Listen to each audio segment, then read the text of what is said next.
Hi traders, this is Sin with the New Level Trading Report for Thursday, June 2nd.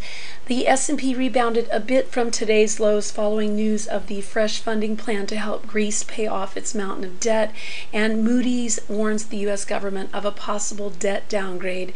Dow lost 41 points, the S&P was only down 1 point, and the NASDAQ actually was up for the day with a 6-point gain. This is a 5-minute chart of our Dow Jones index, and as you can see, that sharp selling yesterday continued into early morning trading down at that 12,190 level. We actually tried to bounce, barely came just below the open for today, and then just sold off into the close. This is our daily chart, and as you can see, right into this support area that we talked about even on the S&P futures, but we could just be in this range for a while. This is our this is the S&P futures chart, and as you can see, that sharp sell-off yesterday, lots of chop throughout the overnight session, and then this is what we looked like today, and that's just about as much chop as I've seen in quite a while. We actually went down a bit into that 1304 area that we talked about yesterday, and this is what we look like on a daily chart. Another bottoming tail. We have that bottoming tail here, and then we're right into that support area. So again, we could just continue to chop up and down into this range here. But I mean, we still have trades. We can trade that. We just have to watch, be careful of that that momentum and so forth. But this is our dollar, and as you can see in overnight trading, we sold off and then just bounced quite a bit throughout the day.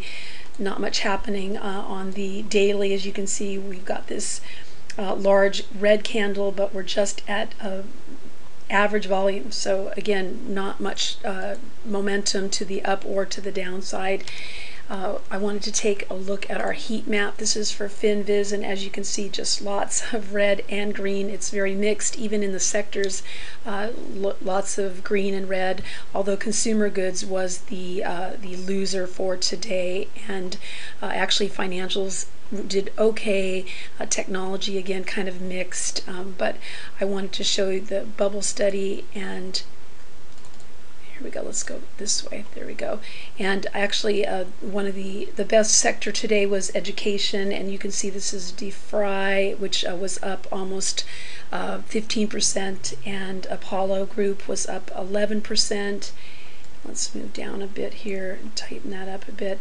Joy Global actually had a really nice day today. They were up a little over 5%. They had earnings today, and we can actually go in and look at this chart specifically, and I like that they actually draw the trend lines for you.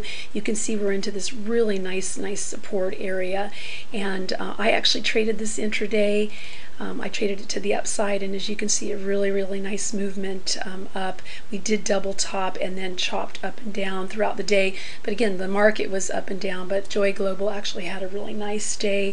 Let's go back quickly to the down stocks, and obviously the big one was C, which it did very poorly yesterday too, but down again another 6%.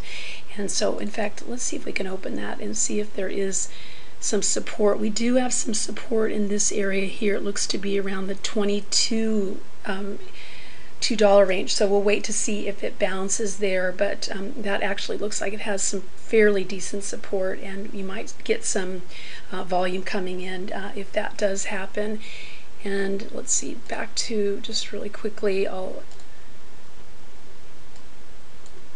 like I said, Gap stores actually didn't do too badly, but they were down 4%, and that you can see literally they had I'm going to open that up just really quickly. You can see that really large gap and then another gap today, and we've lost that support, so I don't really see any support until we get into that $17 range. So again, we'll wait to see what happens with that.